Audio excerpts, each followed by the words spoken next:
Good morning बच्चों। तो आज हम करेंगे आपका lecture number 5 of your chapter first, that is some basic concept of chemistry. बेटा इससे प्रीवियस लेक्चर में हमने पढ़ा था अनसर्टेनिटी इन मेजरमेंट। आज हम उसी टॉपिक को कंटिन्यू करेंगे। आपने उसमें पढ़ा था कि अनसर्टेनिटी क्या होती है, मेजरमेंट में अनसर्टेनिटी किसे कहते हैं, और उसमें हमने सबसे पहले आपका पढ़ा था साइंटिफिक नोटेशन कि जो आपके एक्सपेरिमेंट का रिजल्ट होता है आप उसको किस फॉर्म में रिप्रेजेंट करते हो, कैसे आप रिप्रेजेंट करते हो, या फिर बुक में आपका कैसे दिया होता है। ठीक है, तो आपके हमेशा रिप्रेजेंटेशन हमेशा ही साइंटिफिक नोटेशन में होगी, न्यूमेरिकल पार्ट की या फिर कैलकुलेटिव पार्ट की, या फिर मैं कहूँ डाटा जो मिले हैं आपको एक्सपेरिमेंट करके उनका रिजल्ट आप हमेशा ही साइंटिफिक नोटेशन में ही लिखोगे। ठीक है, उसमें बेटा हमने किया था एडिशन, सब्ट्रैक्शन, मल्टीप्लीकेशन, कि आप साइंटिफिक नोटेशंस के अंडर एडिशन कैसे कर सकते हो, मल्टीप्लीकेशन कैसे कर सकते हो। तो आज का जो हमारा टॉपिक रहेगा वो अनसर्टेनिटी इन मेजरमेंट का सेकंड टॉपिक रहेगा, वो है बेटा सिग्निफिकेंट फिगर।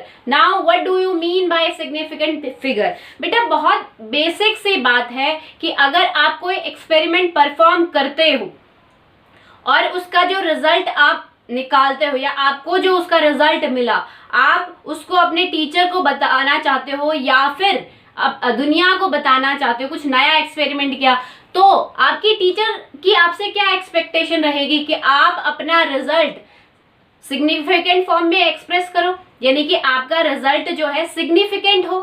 सिग्निफिकेंट का मतलब क्या है? सिग्निफिकेंट मतलब कि आपका रिजल्ट कितना ज्यादा क्लोज है ट्रू वैल्यू से या फिर हम कहें एग्जैक्ट वैल्यू से। ठीक है, मान लो कोई एक्सपेरिमेंट है 2 ग्राम पे या 5 ग्राम पे उसका रिजल्ट आ रहा है 5 ग्राम। ठीक है, उसका डाटा जो फाइनली कैलकुलेटिव पार्ट करने के बाद उसका रिजल्ट आ रहा है कि उस एक्सपेरिमेंट में पर्टिकुलर केमिकल जो यूज हुआ वो 5 ग्राम यूज हुआ।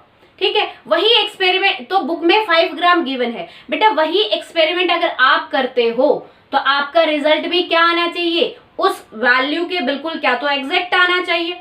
ठीक है, या फिर उससे बहुत ज्यादा क्लोजनेस होनी चाहिए, यानी कि आपका रिजल्ट क्या होना चाहिए, सिग्निफिकेंट होना चाहिए। ठीक है बेटा, तो मैं आपको ये कहूं या यहाँ ये कहना ठीक होगा कि आपको अपना रिजल्ट एक्सप्रेस करने में बहुत ज्यादा प्रिकॉशंस लेनी पड़ती है। ठीक है, कि आप अपना रिजल्ट जब एक्सप्रेस करो तो उसको सिग्निफिकेंट वे में एक्सप्रेस करो या सिग्निफिकेंट नंबर्स में एक्सप्रेस करो। तो हम आज सीखेंगे आप सिग्निफिकेंट नंबर्स कैसे मेंशन करते हो। ठीक है बेटा, तो सिग्निफिकेंट फिगर्स पढ़ने से पहले मैं आपको 2 टर्म्स बताना चाहूंगी इसमें। फर्स्ट वन इज प्रिसाइज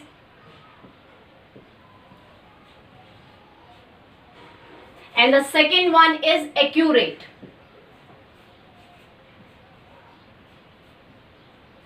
बेटा मान लो मैं कोई एक्सपेरिमेंट कर रही हूं, उसकी जो एग्जैक्ट वैल्यू है या फिर मैं कहूं ट्रू जो वैल्यू है वो आपकी 2 ग्राम है। ठीक है, बुक में आपकी 2 ग्राम गिवन है, या फिर मैंने आपको बताया है कि ये जो एक्सपेरिमेंट है 2 ग्राम पे परफॉर्म होगा, उसका एग्जैक्ट रिजल्ट 2 ग्राम आना चाहिए। ठीक है, तो यहाँ पे मान लो कुछ बच्चों का रिजल्ट आया है 1.9 या फिर किसी का आया 2.1, तो ये क्या है, एक्यूरेट रिजल्ट तो आया नहीं। एक्यूरेट रिजल्ट क्या है आपका 2 ग्राम, तो आपका 1.9 या फिर मैं कहूं 2.1 क्या है, एक ऐसा रिजल्ट है जो कि बहुत ज्यादा क्लोज है ट्रू वैल्यू के या फिर एग्जैक्ट वैल्यू के, या फिर आप कह सकते हो एग्जैक्ट रिजल्ट के। ठीक है, तो उसको हम कहते हैं, उस वैल्यू को हम कहते हैं प्रिसाइज। प्रिसाइज मीन्स, तो प्रिसाइज का मतलब क्या होता है, precise means closeness to the true or exact value। ठीक है बेटा, जो आपकी ट्रू वैल्यू गिवन होती है या एग्जैक्ट जो वैल्यू गिवन होती है रिजल्ट की, उससे जब आपका रिजल्ट क्या हो, क्लोज आए, तो उस वैल्यू को या वो आपका जो रिजल्ट आया है उसको आप क्या कहोगे कि आपका रिजल्ट प्रिसाइज आया है, उसकी वैल्यू प्रिसाइज है। ठीक है, नेक्स्ट अगर हम ले एक्यूरेट, तो बेटा एक्यूरेट मतलब क्या होता है, एक्यूरेट मतलब होता है मींस द एग्जैक्ट वैल्यू ठीक है, कि आपने एक्सपेरिमेंट परफॉर्म किया और आपका रिजल्ट बिल्कुल सिमिलर आया है जो आपकी एग्जैक्ट वैल्यू गिवन है उस पर्टिकुलर एक्सपेरिमेंट की। ठीक है, तो आपको समझ में आ गया होगा कि प्रिसाइज वैल्यू क्या होती है या प्रिसाइज रिजल्ट आप किसको कहते हो और एक्यूरेट किसे कहते हो। ठीक है, तो जिन स्टूडेंट्स का 2 ग्राम आएगा यानी कि एग्जैक्ट वैल्यू आएगी उसको आप बोलोगे एक्यूरेट। एग्जैक्ट आना चाहिए उसी को एक्यूरेट बोलोगे, ऐसा नहीं है कि 0.001 अगर ऊपर नीचे हो रहा है, नहीं, एग्जैक्ट वैल्यू को ही आप एक्यूरेट बोलोगे। तो जो ऊपर नीचे हो रहा है उन वैल्यूज को आप बोलोगे प्रिसाइज। ठीक है बेटा, मान लो चलो हम एक एक्सपेरिमेंट के थ्रू समझते हैं इसको। मान लो 3 स्टूडेंट है, ए, बी और सी। उन्हें मैंने कहा है कि आपको एक पर्टिकुलर एक्सपेरिमेंट परफॉर्म करना है और उसका जो रिजल्ट है वो 2 ग्राम आएगा। ठीक है, यानी कि बुक्स जो है, बुक्स में लिखा हुआ है आपका 2 ग्राम आएगा। बेटा एक बात मैं आपको यहाँ बता देना चाहती हूँ कि कभी भी एक्सपेरिमेंट जो होते हैं वो ऐसा नहीं है कि एक बार परफॉर्म किए गए और उसका जो रिजल्ट आया वो तुरंत बुक में पब्लिश हो गया। नहीं, साइंटिस्ट भी उसको 2, 3, 4 बार करके देखते हैं ताकि एक चेक लेते हैं, वो एक टाइम के बाद एक चेकिंग लेते रहते हैं कि वो जो परफॉर्म कर रहे हैं वो एक्यूरेट भी है या फिर ऐसे ही किसी डायरेक्शन में रिजल्ट जा रहे हैं।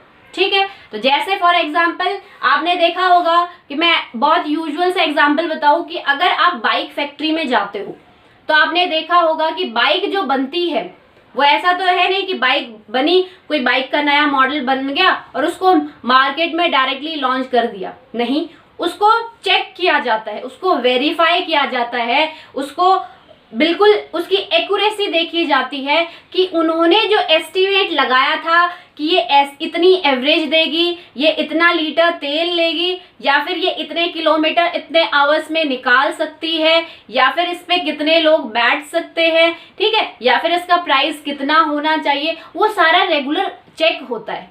ठीक है, रेगुलर उसकी स्पीड चेक की जाती है, उसका ट्रायल लिया जाता है, तब जाके जब पूरी सेटिस्फेक्शन हो जाती है तब जाके उसको लॉन्च किया जाता है। ठीक है, तो ऐसे ही केमिस्ट्री में अगर मेडिसिन की बात करूं कि आपकी मेडिसिन जो बनती है, गोलियां जो बनती है, बहुत ज्यादा गोलियां बनती है, तो जो आपकी टैबलेट बनी है, मान लो कोई किसी बीमारी की एक पर्टिकुलर टैबलेट जो बनी है, क्या उनको भी ऐसे ही चेक किया जाता है? एक एक गोली को खा के देखा जाता है या फिर एक एक गोली को किसी के ऊपर टेस्ट करके देखा जाता है? नहीं बेटा, एक्चुअली होता क्या है, मेडिसिन फैक्ट्रीज में क्या होता है कि थाउजेंड्स जो टैबलेट्स बनाई होती हैं उनमें वो कैसे चेक करते हैं कि वो जो उन्होंने बोला है कि इस टैबलेट में ये सॉल्ट 5 mg होना चाहिए या 2 mg होना चाहिए, या टैबलेट टूटी हुई तो नहीं है, या टैबलेट में कोई बैक्टीरिया तो नहीं है, वो कैसे चेक होती है?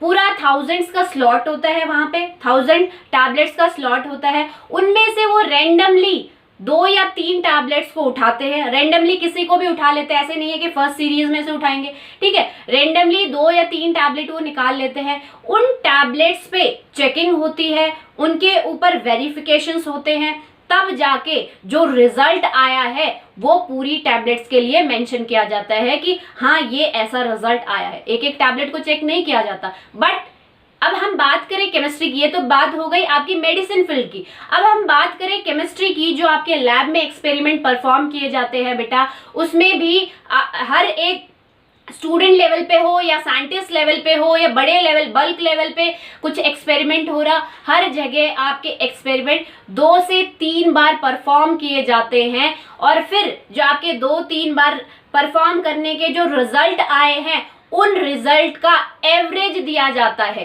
ठीक है, उन रिजल्ट का एवरेज निकाल के जो एवरेज आया है वही वैल्यू आपकी बुक में पब्लिश होती है। ठीक है, तो अगर हम देखें, मेरे पास 3 स्टूडेंट्स थे, ए, बी और सी। मैंने कहा कि आपको एक एक्सपेरिमेंट परफॉर्म करना है जिसका रिजल्ट आपका आना चाहिए 2 ग्राम।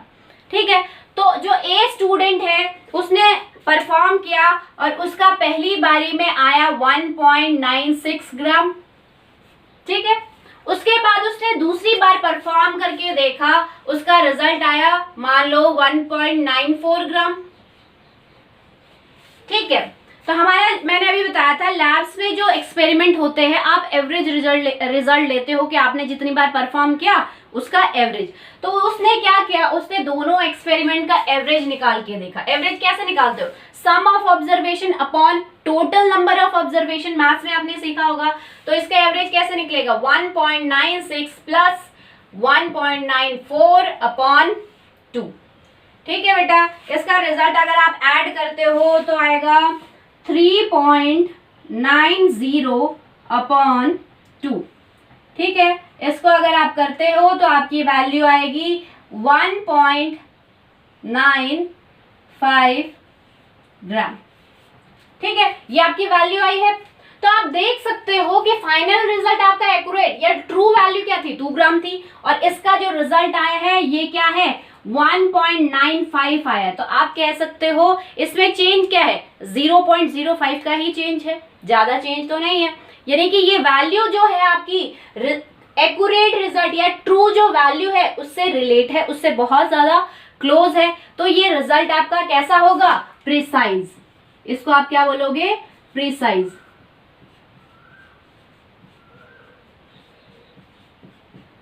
ठीक है बेटा, अगर 20 स्टूडेंट की बात करते हैं तो मान लो 20 स्टूडेंट ने एक्सपेरिमेंट परफॉर्म किया है और उसकी जो वैल्यू आई है पहली बार में वो आई है 1.90 ग्राम, सेकेंड टाइम में उसकी आई है 2.05 ग्राम, और फिर उसने क्या किया, उसने इनका मीन निकाल के देखा, उनका एवरेज निकाल के देखा। तो कैसे एवरेज निकालोगे आप इसका, 1.90 प्लस 2.05 अपॉन 2 बार एक्सपेरिमेंट किया, टोटल नंबर ऑफ ऑब्जर्वेशन या फिर एक्सपेरिमेंट कह सकते हो। तो इसका सम अगर करें तो बेटा कितना आएगा, 0.59.3 अपॉन 2। ठीक है, ये उसका रिजल्ट आया। इसके बाद वैल्यू निकाली अगर उसकी तो उसका आया 1.9 और 7 के आसपास आया। ठीक है, तो आप कह सकते हो कि यहाँ रिजल्ट जो है ये इससे भी ज्यादा क्लोज है, बट प्रिसाइज देखने के लिए एक और चीज नेसेसरी होती है यहाँ पे, वो है कि जो आपने एक्सपेरिमेंट परफॉर्म किए हैं उनकी वैल्यूज को भी चेक किया जाता है आपके रिजल्ट को प्रिसाइज बोलने के लिए। ठीक है, या फिर आपकी जो वैल्यू आई है उसको प्रिसाइज मानने के लिए उसने जो एक्सपेरिमेंट किए हैं उनकी वैल्यूज भी देखी जाती है। तो बेटा यहाँ पे आप देख सकते हो 1.96 ग्राम और 1.94 ग्राम में आपस में बहुत ज्यादा क्लोजनेस है। ठीक है, बहुत ज्यादा क्लोजनेस है, कितनी है, 0.02 की क्लोजनेस है, जो कि बहुत कम होती है। तो इसीलिए इसको प्रिसाइज बोला। एक तो इसका रिजल्ट एक्यूरेट रिजल्ट के पास था, और दूसरा क्या था कि इसने जो एक्सपेरिमेंट किए थे इनका रिजल्ट भी क्या था, आपस में बहुत ज्यादा क्लोज था। ठीक है, इसलिए प्रिसाइज बोला। अब बात करते हैं इसकी, तो इसमें बेटा क्या है, देखो इसका रिजल्ट तो क्या है,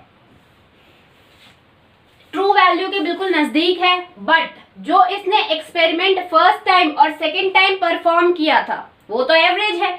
बट हम ये रिजल्ट भी चेक करते हैं प्रिसाइज बोलने के लिए, तो जो इसने फर्स्ट टाइम और सेकेंड टाइम जो परफॉर्म किया था उसकी अगर वैल्यू देखी जाए तो 1.90 है और 2.05 है, तो इनमें तो बहुत ज्यादा गैप है। उसमें तो 0.02 का गैप था, इसमें तो बहुत ज्यादा गैप है। तो गैप होने के कारण हम इसको क्या कहेंगे, इसको प्रिसाइज नहीं कहेंगे। तो ये रिजल्ट आपका क्या होगा, ट्रू वैल्यू के नजदीक होने के कारण भी, बट इन बेसिस पे इसका प्रिसाइज नहीं माना जाएगा, तो इसको कहेंगे नाइदर प्रिसाइज नॉर एक्यूरेट। ठीक है बेटा, अब बात करते हैं थर्ड स्टूडेंट की। तो मान लो थर्ड स्टूडेंट की वैल्यू आई फर्स्ट एक्सपेरिमेंट में 1.99 ग्राम, सेकेंड एक्सपेरिमेंट में उसकी आई 2.01 ग्राम। ठीक है, और इसका जब उसने एवरेज निकाला तो 1.99 प्लस 2.01 अपॉन 2 ये आपका आएगा बेटा, टोटल आपका आएगा 4.00/2, ठीक है, जो कि आपकी वैल्यू होगी कितनी, 2 ग्राम। ठीक है, तो आप देख सकते हो कि आपकी जो ट्रू वैल्यू है वो क्या है, 2 ग्राम है। और यहां से आपका क्या है, आपके जो एवरेज आया है, सी जो स्टूडेंट है उसने जो एवरेज निकाला है अपने एक्सपेरिमेंट का वो भी 2 ग्राम है। यानी कि आप कह सकते हो कि इसका जो रिजल्ट है वो क्या है, एक्यूरेट है। बट हम एक्यूरेट या प्रिसाइज बोलने के लिए क्या देखते हैं, जो पहले जो एक्सपेरिमेंट उसने परफॉर्म किया, ये तो एवरेज रिजल्ट है, ओरिजिनल रिजल्ट जो उसने परफॉर्म किया उसको भी हम रीचेक करते हैं। तो इसकी वैल्यू क्या है, 1.99 ग्राम, जो कि 2 से बहुत ज्यादा क्लोज है, 0.01 का ही गैप है।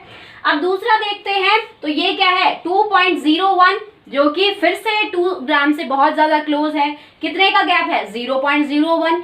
तो यहाँ जो रिजल्ट है इसको देख के आप कहोगे कि ये क्या है, प्रिसाइज है। बट इसका जो एवरेज आया वो क्या है, एक्यूरेट आया। तो आप इसको, इसके रिजल्ट को कहोगे एक्यूरेट एंड प्रिसाइज।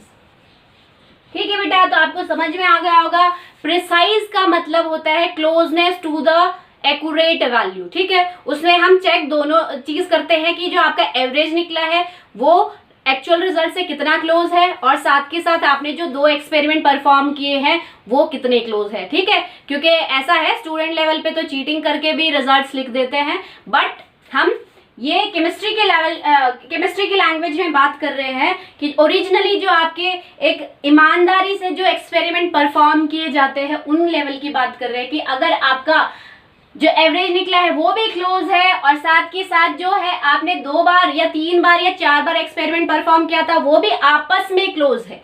ठीक है, आपस में बात हो रही है, यानी कि क्या है, आप एक पॉइंट के बाद 0.01 का गैप आ रहा है, फिर से 0.01 का आ रहा है, दूसरी बार फिर गैप नहीं आ रहा, सेम वैल्यू आ गई। मतलब क्या है कि उसका जो रिजल्ट है वो प्रिसाइज है, एक वैल्यू पे ही क्या दे रहे हैं, उसको रिजल्ट देता जा रहा है, उसमें गैप नहीं है, कुछ ज्यादा कमी नहीं है। ठीक है, और दूसरा अगर हम देखें कि अगर आपका रिजल्ट क्या है, एक्यूरेट के तो पास है, बट जो आपने 2 बार परफॉर्म किया या 3 बार परफॉर्म किया उनमें आपस में बहुत ज्यादा डिफरेंस है, तो उसको हम प्रिसाइज नहीं बोलेंगे। ठीक है, और एक्यूरेट रिजल्ट क्या होगा, जो एग्जैक्ट वैल्यू देगा। ठीक है बेटा, तो अब हमें अपना नेक्स्ट करते हैं कि सिग्निफिकेंट फिगर्स को आप मेंशन कैसे करते हो। ठीक है बेटा, तो मान लो बेटा आपका कोई रिजल्ट मैंने गिवन है, आपको मैंने दिया है कि किसी एक्सपेरिमेंट का रिजल्ट है 11.2, मैंने उसको सिग्निफिकेंट फिगर्स में एक्सप्रेस कर दिया।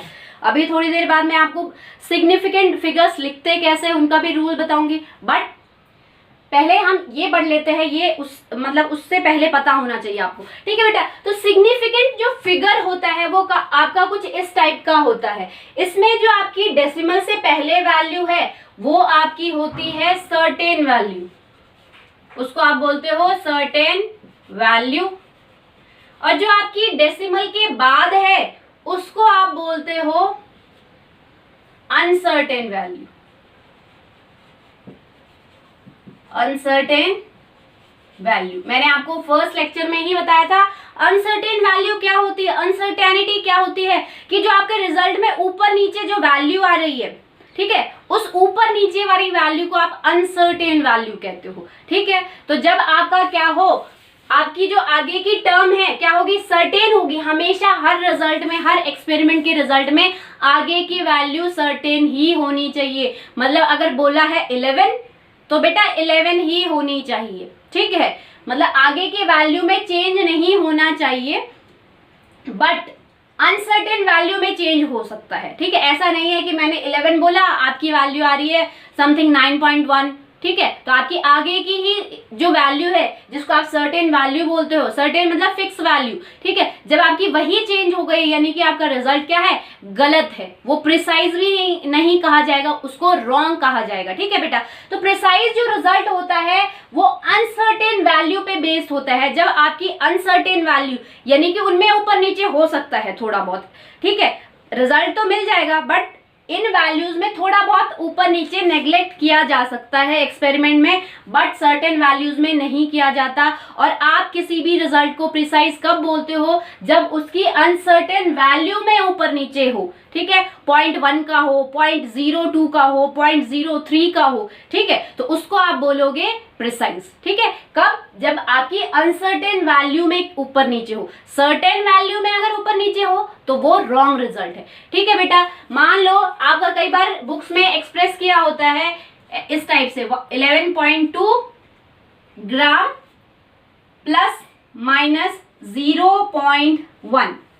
ठीक है, इसका मतलब बेटा क्या है कि 11 ग्राम तो क्या है आपका एक्यूरेट रिजल्ट है, बट प्लस माइनस 0.1 यानी कि ये इसके बारे में बोला है जो आपकी अनसर्टेन वैल्यू है वो क्या हो सकती है, अनसर्टेन वैल्यू क्या तो प्लस एक डिजिट ऊपर आ सकती है, क्या फिर माइनस एक डिजिट नीचे आ सकती है। ठीक है, वो रिजल्ट भी आपका क्या होगा, वैलिड होगा। जैसे आप इनको ऐसे एक्सप्रेस कर सकते हो कि 11 इसमें आप जब 0.1 प्लस करोगे तो क्या हो जाएगा 11.3 ग्राम। ठीक है, और अगर आप माइनस करोगे तो आपका क्या होगा 11.1 ग्राम। ठीक है बेटा, तो आपकी अगर 11.2 आती है तो बहुत अच्छी बात है।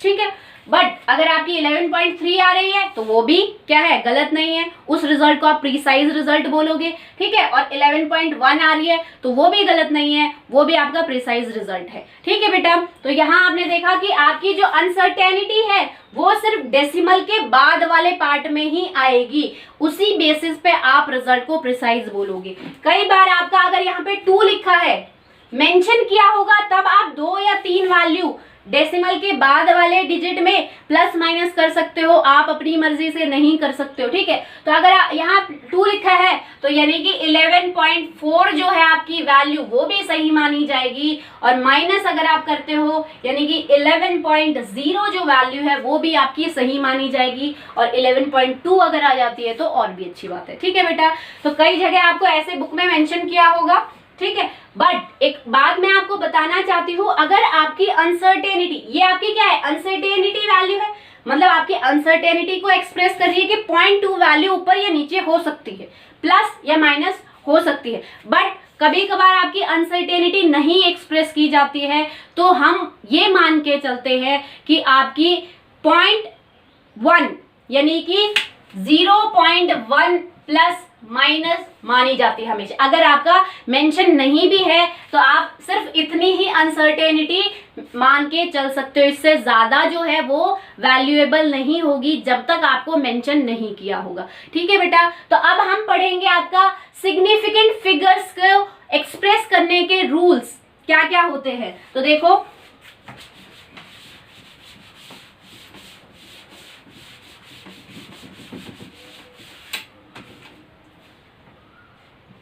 rules to identify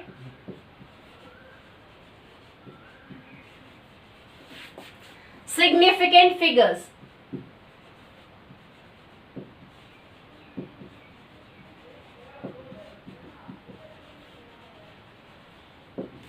तो बेटा आपके क्या बोलते हैं, बहुत सारे रूल्स हैं जिससे आप अपना रिजल्ट सिग्निफिकेंट फिगर्स के फॉर्म में क्या कर सकते हो, एक्सप्रेस कर सकते हो। तो हमारा जो सबसे पहला रूल है वो है आपका, देखो सबसे पहला जो रूल है क्या है, all non zero digits are significant, कि जितने भी नॉन जीरो डिजिट है वो आपके सिग्निफिकेंट माने जाते हैं, सिग्निफिकेंट। फॉर एग्जाम्पल, अगर आपका 3 लिखा है, आपका रिजल्ट क्या है 3, यानी कि इसमें कितने number of significant digit figures है, या फिर आपका वो सिग्निफिकेंट डिजिट है कितने हैं, 1। सिग्निफिकेंट फिगर कितने हैं, 1। अगर आपका 21 है तो ये क्या है, ये भी नंबर क्या है आपका, नॉन जीरो है। तो नॉन जीरो में अगर आपकी क्या है, अगर आपके डिजिट नॉन जीरो है यानी कि जीरो नहीं है उनमें, तो आपके वो सारे नंबर्स क्या माने जाएंगे, वो सारे नंबर सिग्निफिकेंट माने जाएंगे। तो इसमें नंबर ऑफ सिग्निफिकेंट फिगर कितने हैं, 2। तो आप कह सकते हो सिग्निफिकेंट फिगर इक्वल टू 2। ऐसे ही अगर मैं लिखूं 1 3 4 2 1 1 2, ठीक है। अगर ऐसे लिखो तो इसमें अगर पूछा जाए कि इसमें आपके सिग्निफिकेंट फिगर कितने हैं इस नंबर में, तो आपके देखो कोई भी जीरो नहीं है, तो 1 2 3 4 5 6 7, इस रिजल्ट में आपके सिग्निफिकेंट फिगर कितने हैं 7। ऐसे ही अगर मैं लिखूं 2 3 1 4, तो इसमें आपके सिग्निफिकेंट फिगर कितने हैं, आपके कितने सिग्निफिकेंट फिगर है, जितने भी ऑल नॉन जीरो डिजिट, जितने भी आपकी रिजल्ट में नॉन जीरो डिजिट होंगे वो सारे ही क्या होंगे, सिग्निफिकेंट फिगर। तो इसमें कितने सिग्निफिकेंट फिगर है 4, ठीक है बेटा। तो नेक्स्ट रूल देखे, वो देखो क्या है, 0 before a non-zero digit, 0 before a non-zero digit, either before decimal are insignificant।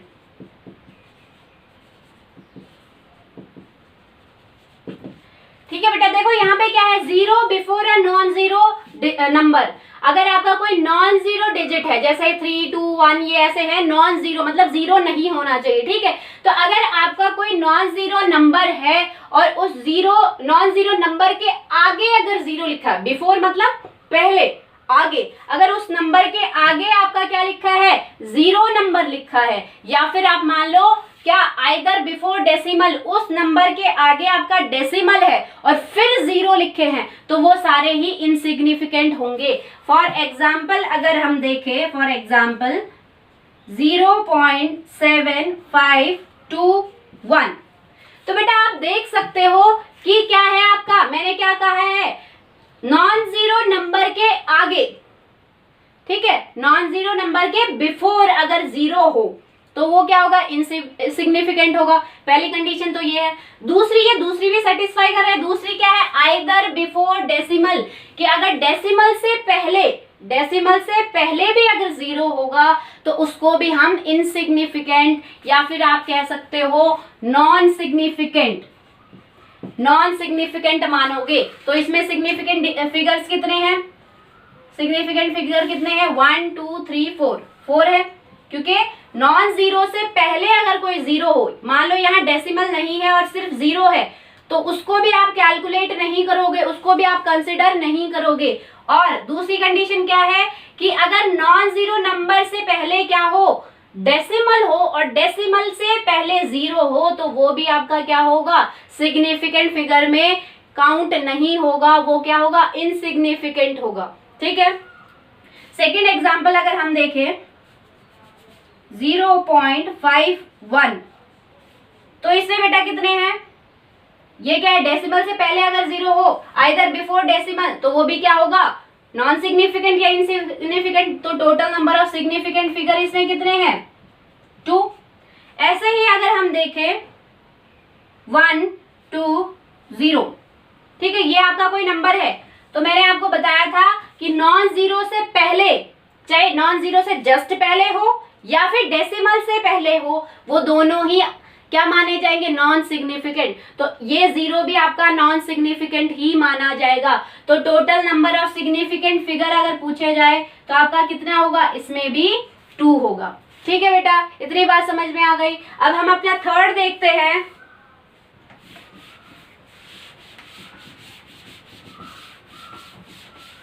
इनको अच्छे से करना है, ये मत समझना कि सिंपल है तो छोड़ना है, ठीक है बेटा। केमिस्ट्री की बहुत ज्यादा इनिशियल टॉपिक्स है ये, अगर ये नहीं करोगे तो कैलकुलेशन में हमेशा ही दिक्कत आएगी, 11th में, 12th में और बियॉन्ड 11th 12th, ठीक है बेटा। तो थर्ड जो हमारा रूल है वो है 0 बिटवीन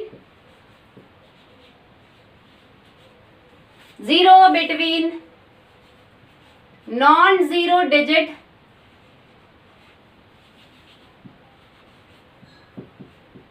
आर ऑलवेज सिग्निफिकेंट।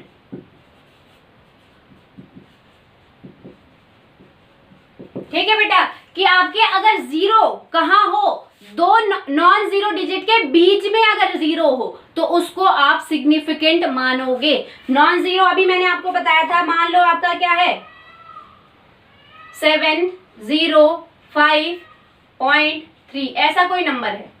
ठीक है, तो आप देख सकते हो जीरो कहाँ है, zero between non zero digit, दो नॉन जीरो डिजिट है उनके बीच में जीरो है, यानी कि ये जीरो क्या होगा, सिग्निफिकेंट माना जाएगा। तो अगर इसमें आपसे पूछे सिग्निफिकेंट फिगर्स कितने हैं, तो 1 2 3 और ये 4 पॉइंट के बाद या पहले अगर नॉन जीरो होगा तो वो तो क्या होगा, हमेशा ही सिग्निफिकेंट में काउंट होगा।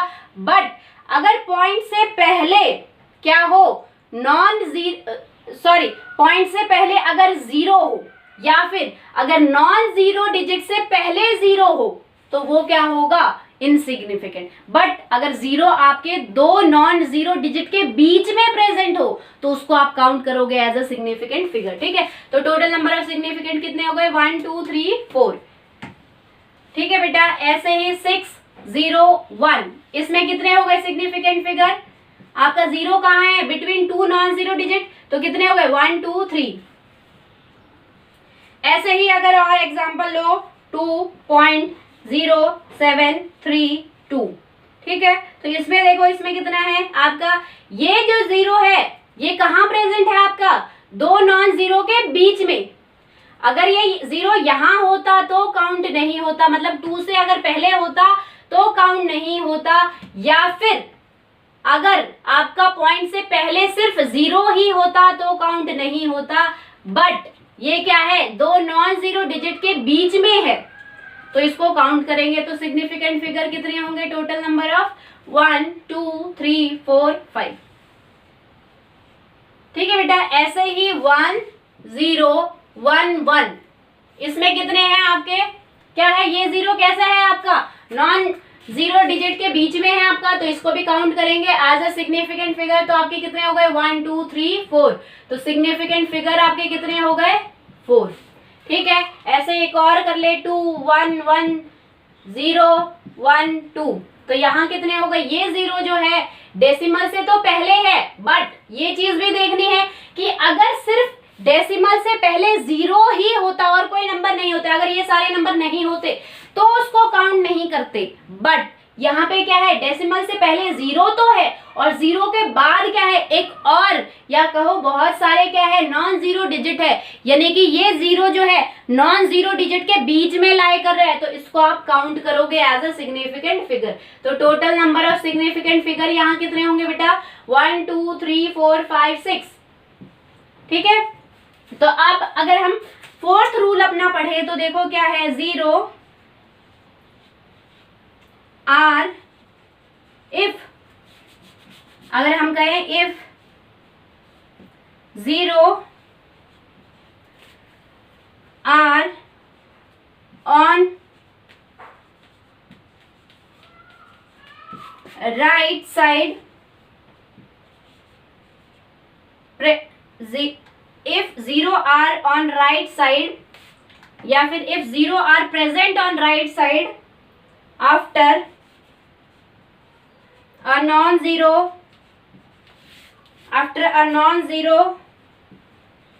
digit or after decimal, या फिर आप कहोगे either after decimal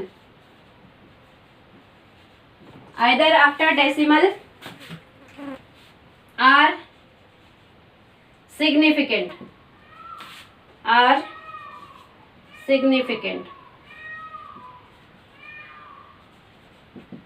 ठीक है, तो क्या कहा है बेटा यहाँ पे, अगर आपके जीरो जो है प्रेजेंट होंगे राइट हैंड साइड। अब तक बात हो रही थी कि जीरो जो है नॉन जीरो के किस साइड प्रेजेंट थे, लेफ्ट हैंड साइड, या फिर आपका हो डेसिमल के लेफ्ट हैंड साइड प्रेजेंट थे। अब अगर हम बात करें कि अगर जीरो आपके राइट हैंड साइड प्रेजेंट हो, यानी कि राइट हैंड साइड का मतलब क्या है, नॉन जीरो डिजिट के राइट हैंड साइड, या फिर आइदर आफ्टर डेसिमल या फिर डेसिमल के राइट हैंड साइड आपके अगर जीरो प्रेजेंट हो तो वो क्या होंगे, आपके सिग्निफिकेंट होंगे। फॉर एग्जाम्पल हम देख लेते हैं, फॉर एग्जाम्पल 5 0 0। तो बेटा 5 0 0 आपका क्या है, आपका क्या है, देखो मैंने यहाँ पे कंडीशन क्या लिखी है, डेसिमल, यानी कि डेसिमल होना जरूरी है, तभी आप उसको क्या मानोगे, सिग्निफिकेंट मानोगे। तो यहाँ तो डेसिमल है ही नहीं, यानी कि टोटल नंबर ऑफ अगर सिग्निफिकेंट फिगर की बात की जाए तो ये क्या है, नॉन जीरो के बाद है, ठीक है, नॉन जीरो के बाद है। अगर डेसिमल भी होता तब तो ये जीरो भी सिग्निफिकेंट होते, ठीक है। क्या है, if zero are on right hand side, अगर जीरो राइट हैंड साइड है after a non zero digit, after non zero digit के राइट हैंड साइड अगर जीरो है, कब, आइदर आफ्टर डेसिमल, डेसिमल के बाद, तब ही वो सिग्निफिकेंट है। बट यहाँ पे कोई डेसिमल नहीं है, यानी कि ये जीरो आपके काउंट नहीं होंगे। अब आपके जो सिग्निफिकेंट फिगर होंगे वो कितने होंगे, 1। अब अगर दूसरा एग्जाम्पल करें बेटा तो देखो आपका 0.570000, ठीक है। अगर इसमें देखें आप तो देखो बेटा पहला रूल देखो, पहला रूल क्या था कि अगर आपका जीरो कहाँ प्रेजेंट है, डेसिमल से बिफोर प्रेजेंट है, ठीक है, सिर्फ जीरो ही प्रेजेंट है। अगर उसके आगे कोई भी नॉन जीरो होगा तो वो जीरो क्या हो गया, बिटवीन टू नॉन जीरो आ गया, ठीक है, तब तो वो काउंट होगा। बट अगर डेसिमल से पहले सिर्फ जीरो प्रेजेंट है, या फिर कहूं मैं आपको कि अगर नॉन जीरो नंबर से पहले डेसिमल नहीं है, सिर्फ जीरो प्रेजेंट है, तो भी उसको काउंट नहीं करोगे। बट क्या था, अगर डेसिमल है आपका, डेसिमल है और डेसिमल के राइट हैंड साइड अगर आपके जीरो है, डेसिमल नहीं है तो वो रूल नहीं लगेगा। बट अगर डेसिमल है, इस कंडीशन में जो आपकी इनिशियली नेसेसरी पॉइंट है वो क्या है, प्रेजेंस ऑफ डेसिमल, डेसिमल होना जरूरी है, ठीक है।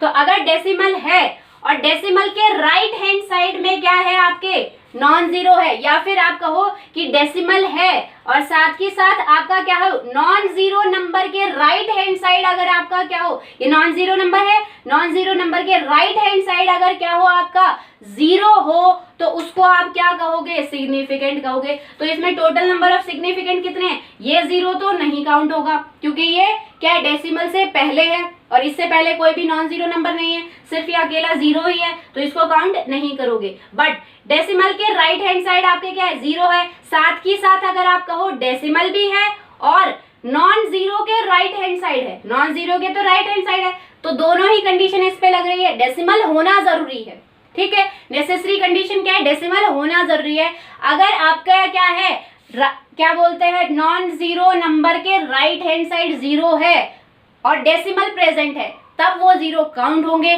बट अगर क्या है, यहाँ देखो ऊपर वाला एग्जांपल इसीलिए मैंने दिया था, अगर आपका डेसिमल नहीं है और तब आपके नॉन जीरो नंबर के राइट हैंड साइड प्रेजेंट है जीरो, तो वो सिग्निफिकेंट कैलकुलेट नहीं होंगे, सिग्निफिकेंट फिगर नहीं माने जाएंगे, ठीक है। सिर्फ डेसिमल होगा और डेसिमल के क्या तो बाद ही क्या हो, नॉन जीरो नंबर, क्योंकि डेसिमल के जस्ट राइट हैंड साइड हो, या फिर डेसिमल के बाद कोई नॉन जीरो नंबर हो और उनके राइट हैंड साइड अगर जीरो हो, तभी वो माने जाएंगे। तो total number of significant figure अगर इसमें देखें तो कितने हैं, इसको नहीं मानेंगे, 1 2 3 4 5, टोटल नंबर ऑफ सिग्निफिकेंट आपके 5 है, ठीक है बेटा। एक और एग्जाम्पल कर लेते हैं, 0.0050, ठीक है। अगर यहाँ देखें हम तो देखो क्या है, डेसिमल से पहले सिर्फ जीरो है, अगर कोई नंबर होता तो ये क्या आ जाता, ये जीरो बिटवीन आ जाता, ये सारे ही जीरो बिटवीन नॉन जीरो आ जाते, ठीक है, तो वो काउंट होते। बट डेसिमल से पहले जब सिर्फ क्या हो, जीरो हो, तो उसको काउंट नहीं करते हो। साथ के साथ उसमें एक कंडीशन और भी थी, अगर आपका क्या हो, अगर आपका नॉन जीरो नंबर से पहले सारे जीरो ही हो, कोई भी और दूसरा नॉन जीरो नंबर ना हो, मतलब यहाँ कोई नॉन जीरो नंबर ना हो, और यहाँ क्या है, नॉन जीरो नंबर से पहले सारे ही जीरो हो तो उनको आप काउंट नहीं करोगे according to first rule.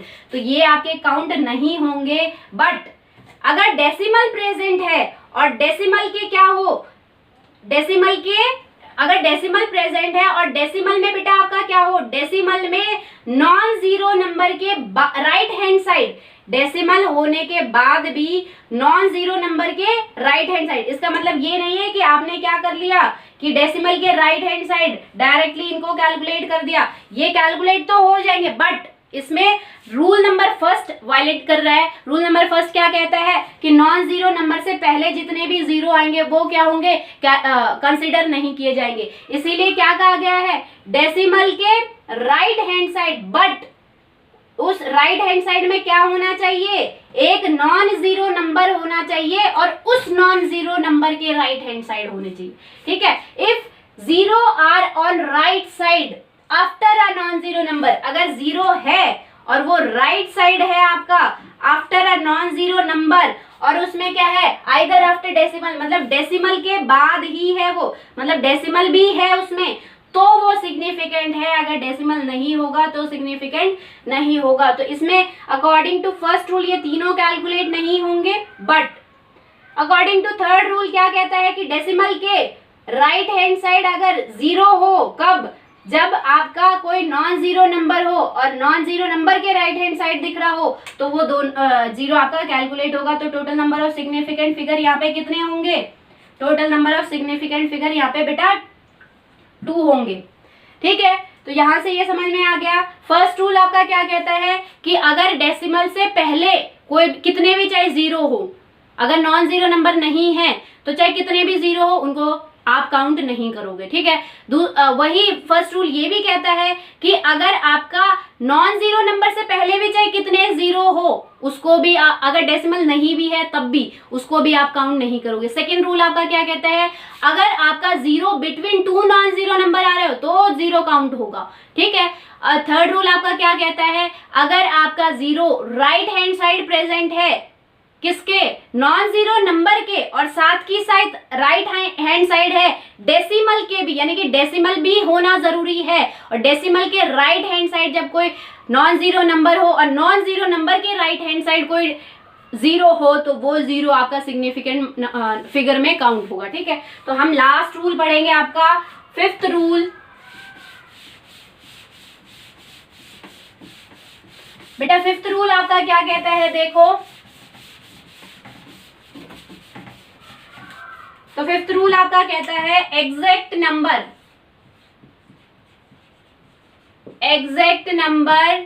Have infinite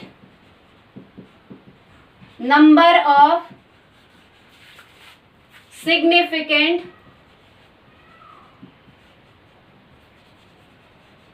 figure। ठीक है, क्या कहता है बेटा आपका ये कि एग्जैक्ट नंबर अगर कोई हो तो उसके पास infinite number of significant figure होंगे। जैसे आपका एग्जैक्ट नंबर है 3 या फिर मैं मान लूं 6।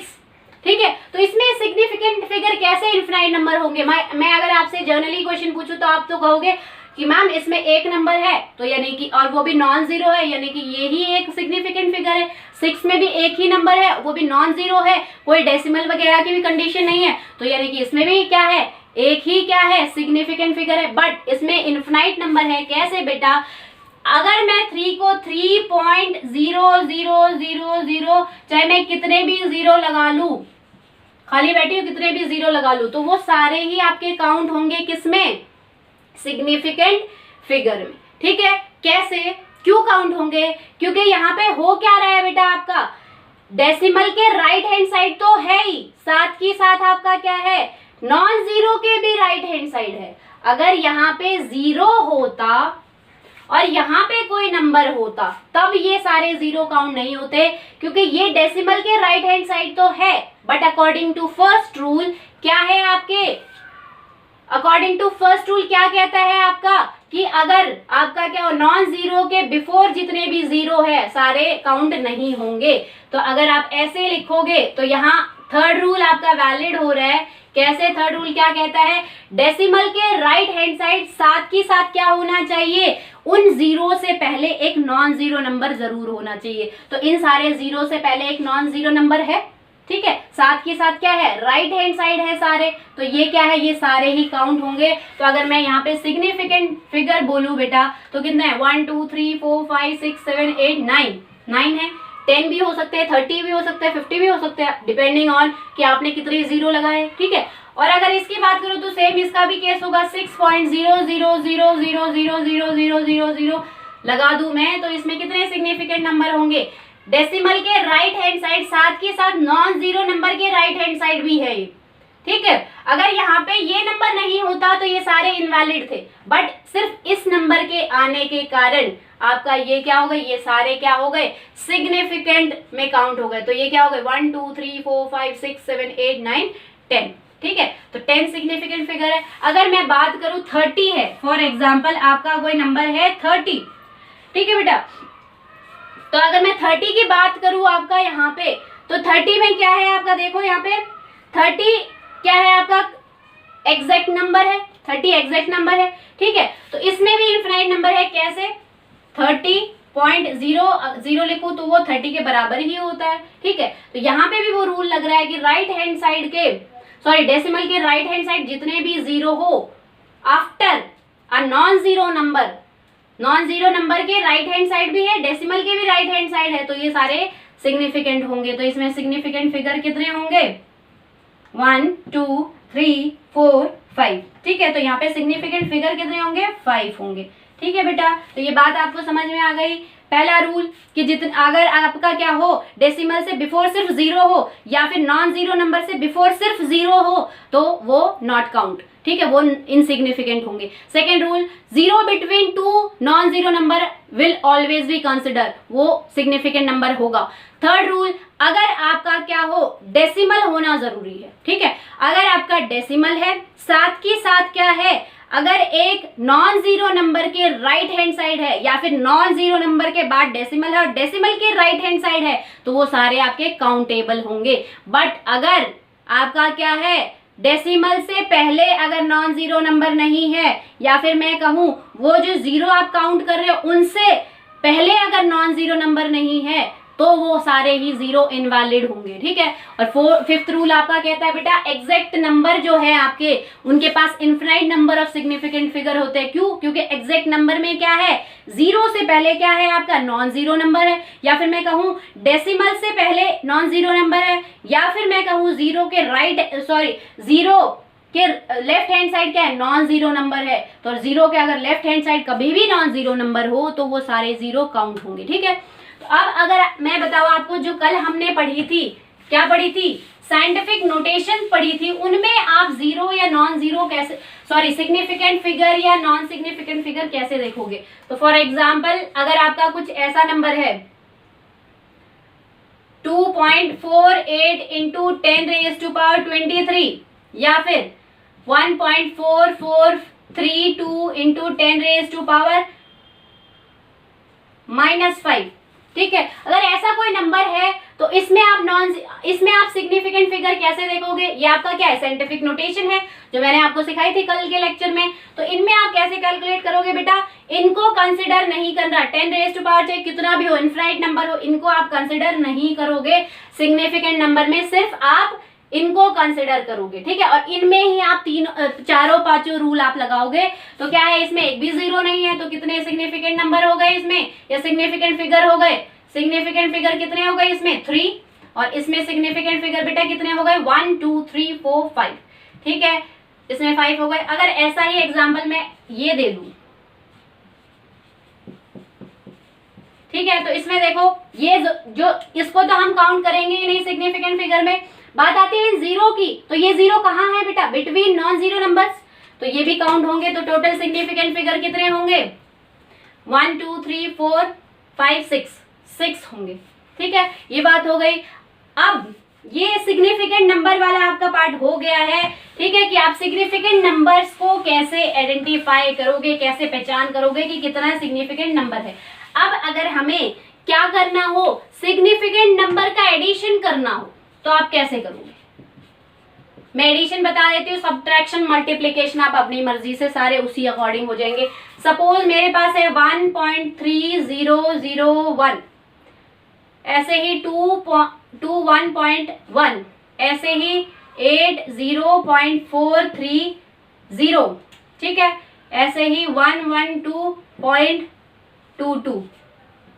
इनको मेरे को ऐड करना है। तो देखो आपका क्या है, 1 के नीचे कुछ भी नहीं है, 1 आएगा, देन 0 आएगा, देन 5 आएगा, देन 4 + 1 5 + 2 7 7 + 3 10 1 कैरी, 2 + 1 3 4 5 5 8 + 2 10 11 और ये हो गया 2, यानी कि आपका रिजल्ट आया है 215.0501। ठीक है, ये रिजल्ट आया। पर क्या ये रिजल्ट आपका सही है? क्या इसकी नोटेशन जो है वो सही है? नहीं है बेटा, बिल्कुल भी सही नहीं है। क्यों सही नहीं है? देखो बेटा, आपका क्यों सही नहीं है, ये एक बात पहले ये भी देख लो। इसलिए सही नहीं है, पहले तो ये साइंटिफिक नोटेशन में नहीं है, ठीक है। तो अगर हम इसे साइंटिफिक नोटेशन में करें तो साइंटिफिक नोटेशन में आप कैसे कर सकते हो, हमें आपका जो डेसिमल होगा किस साइड शिफ्ट करना पड़ेगा, लेफ्ट हैंड साइड। तो लेफ्ट हैंड साइड करोगे तो 10⁻⁻+ होती जाएंगी। तो इसमें कितना होगा, 2 हम कहाँ शिफ्ट कर रहे हैं, 1 यहाँ कर रहे हैं, तो 1 + 2 प्लस करेंगे, ठीक है। तो आपका आएगा 2.15051 मल्टीप्लाई बाय 10⁻²। ट्रिक मैंने बताई थी कि जब आप लेफ्ट हैंड साइड शिफ्ट करोगे तो आपकी जो पावर होगी पॉजिटिव होगी, ठीक है। तो बेटा यहाँ क्या ये नोटेशन सही है? बिल्कुल सही नहीं है, गलत है। ये है तो साइंटिफिक नोटेशन, पर इसमें एक पॉइंट मिस है, वो ये है कि डेसिमल के बाद आप कितने नंबर लिखोगे।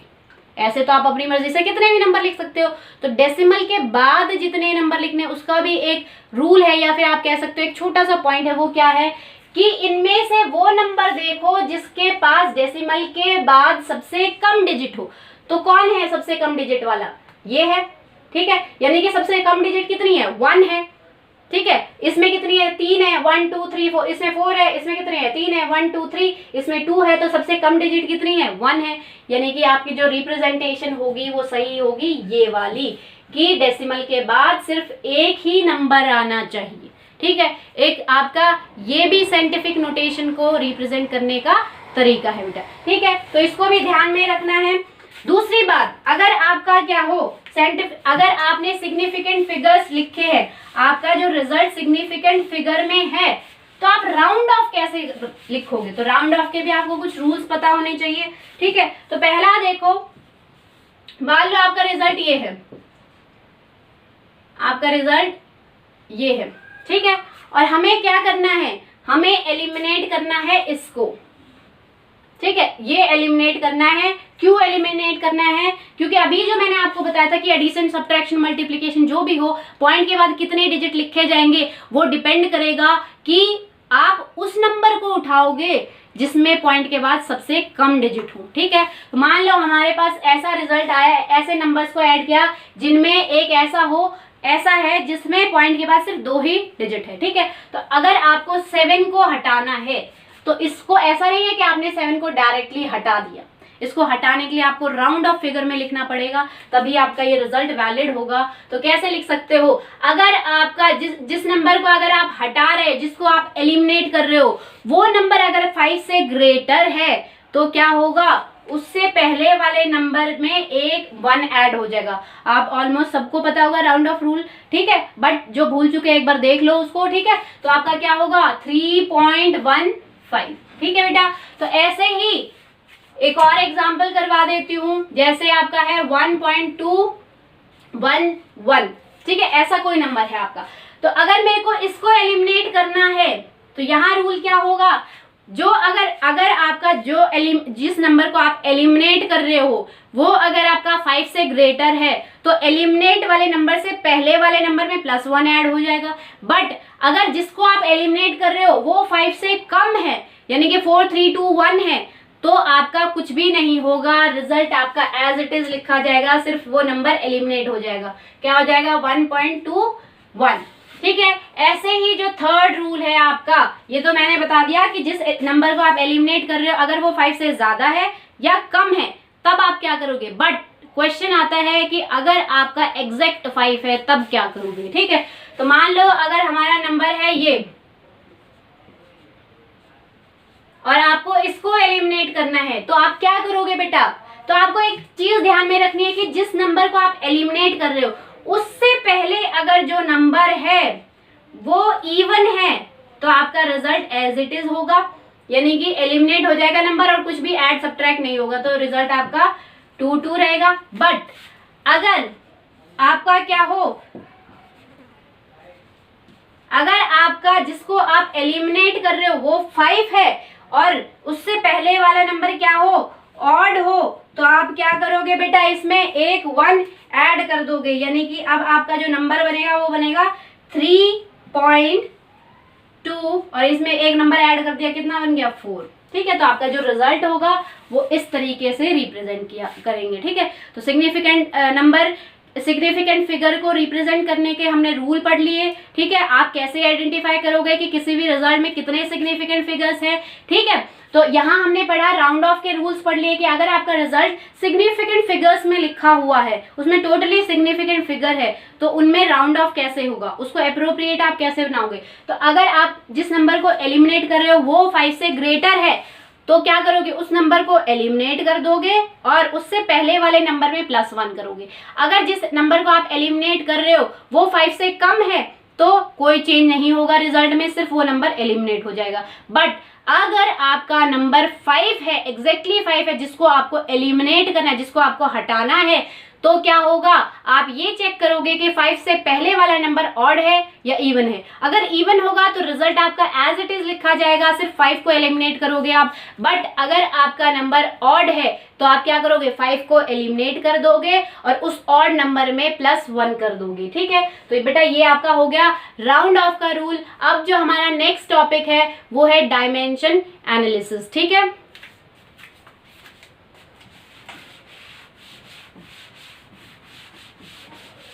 तो सिग्निफिकेंट फिगर्स हमारा यहाँ कंप्लीट हो गया है। नेक्स्ट जो आज का टॉपिक है वो है डायमेंशन एनालिसिस।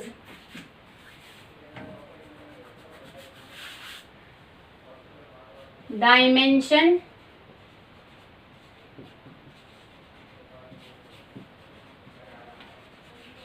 एनालिसिस। ठीक है, डायमेंशन एनालिसिस नंबर है। डायमेंशन एनालिसिस में आप करते क्या हो, डायमेंशंस यानी कि जो आपकी लेंथ है, ब्रेड्थ है, हाइट है, जो भी है, सेंटीमीटर है, मीटर है, जितनी भी आपकी फिजिकल यूनिट्स है, जब आप उन यूनिट्स को एक यूनिट से दूसरी यूनिट में क्या करते हो, इंटर कन्वर्ट करते हो, तो उसको आप बोलते हो डायमेंशन एनालिसिस। ठीक है, तो आपका ये क्या है, इंटर कन्वर्जन ऑफ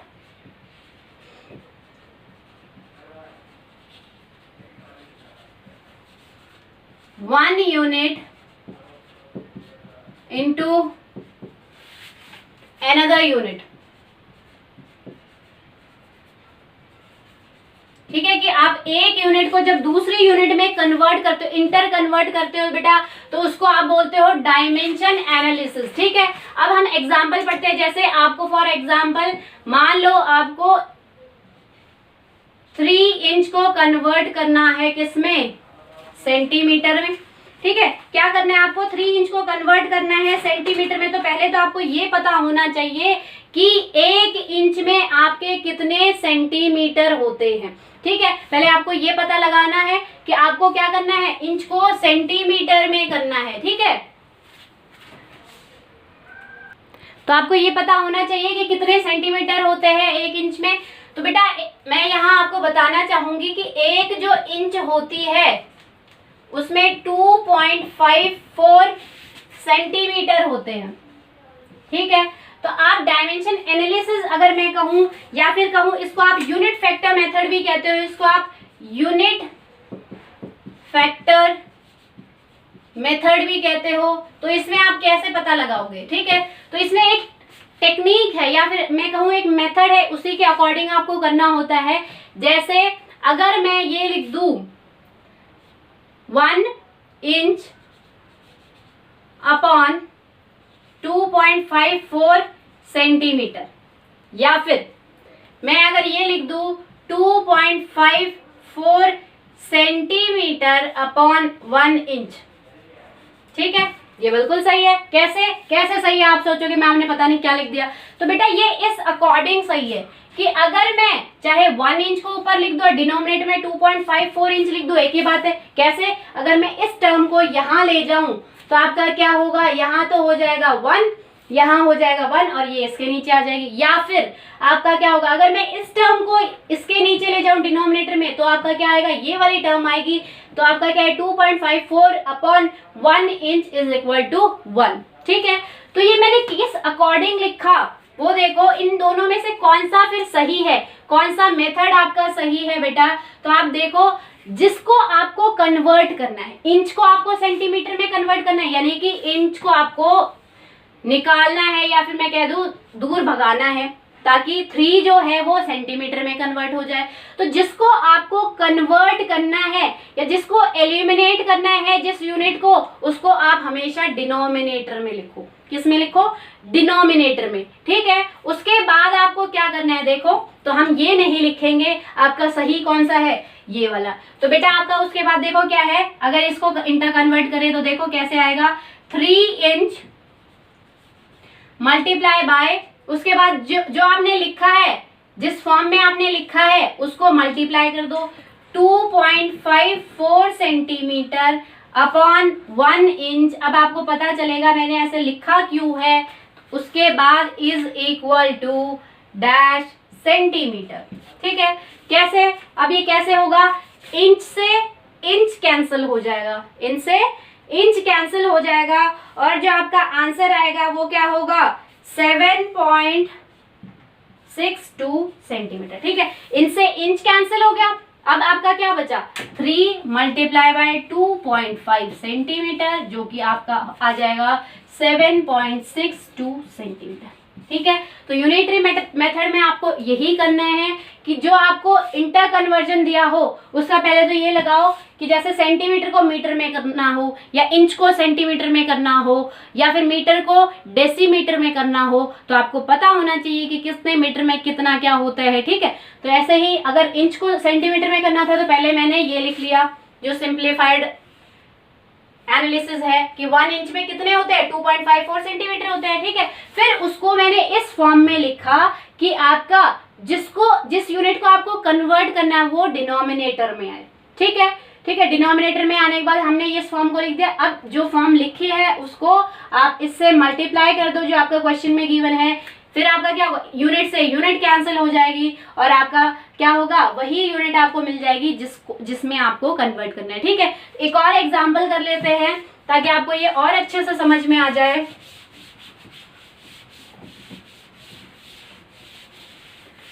सपोज मेरे को डेज को सेकेंड में कन्वर्ट करना है। सपोज मुझे क्या करना है, फॉर एग्जाम्पल अगर मेरे को 2 दिन को कन्वर्ट करना है, 2 days have how many seconds, 2 दिन में कितनी सेकेंड होती हैं, तो मैं कैसे करूंगी। अब आपको पता होना चाहिए कि एक दिन में सेकेंड तो होती नहीं, एक दिन में क्या होता है। तो यहां लिखेंगे हम पहले, चलो यहां लिख लेते हैं हम।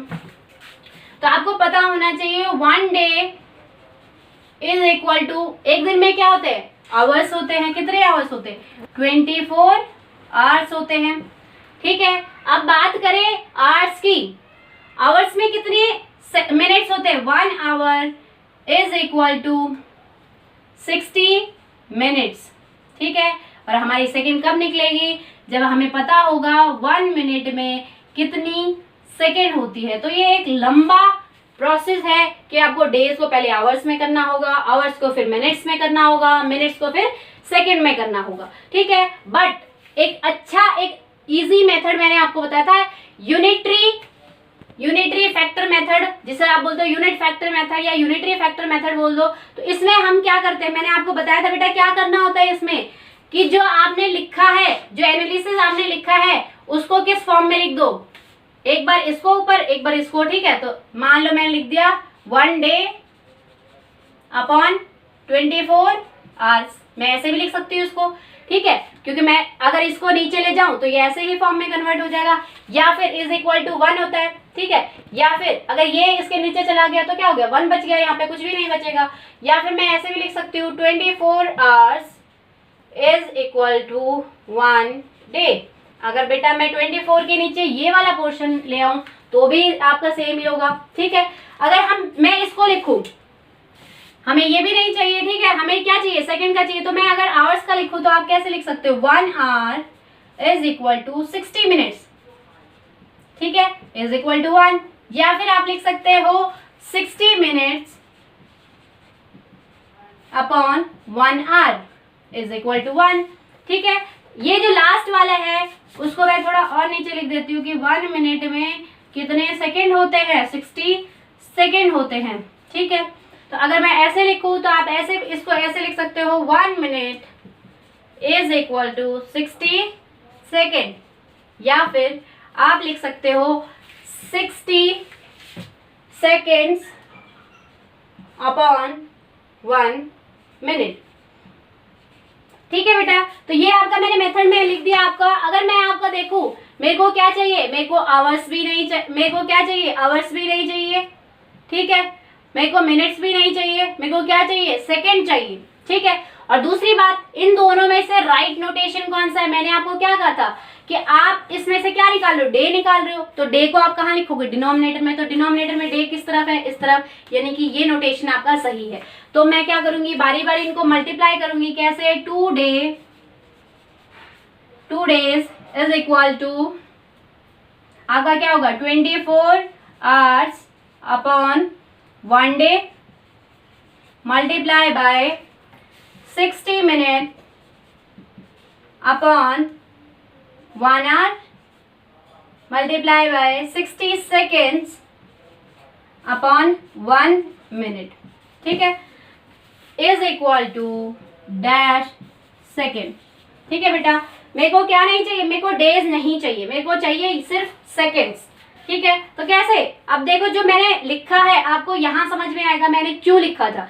डेज से डेज कैंसिल, मेरे को आवर्स भी नहीं चाहिए, आवर्स से आवर्स कैंसिल, मिनट भी नहीं चाहिए, मिनट से मिनट कैंसिल। तो अब आपका बचता क्या है, आपका बचता है 2 multiply by 24 multiply by 60 multiply by 60 second is equal to, इनको सबको अगर आप मल्टीप्लाई करोगे तो आपका आंसर आ जाएगा सेकेंड में, ठीक है बेटा। तो ये आपका हो गया यूनिट फैक्टर मेथड की यूनिट फैक्टर मेथड में आप एक यूनिट को दूसरी यूनिट में कैसे कन्वर्ट कर सकते हो। तो ऐसे ही आप अपने घर पे ट्राई करो कि आपको अगर केजी को ग्राम में कन्वर्ट करना है तो कैसे करोगे। आपको पता है 1 kg इज इक्वल टू 1000 ग्राम, तो आप क्या करोगे 1000 अपॉन में आपको हटाना क्या है।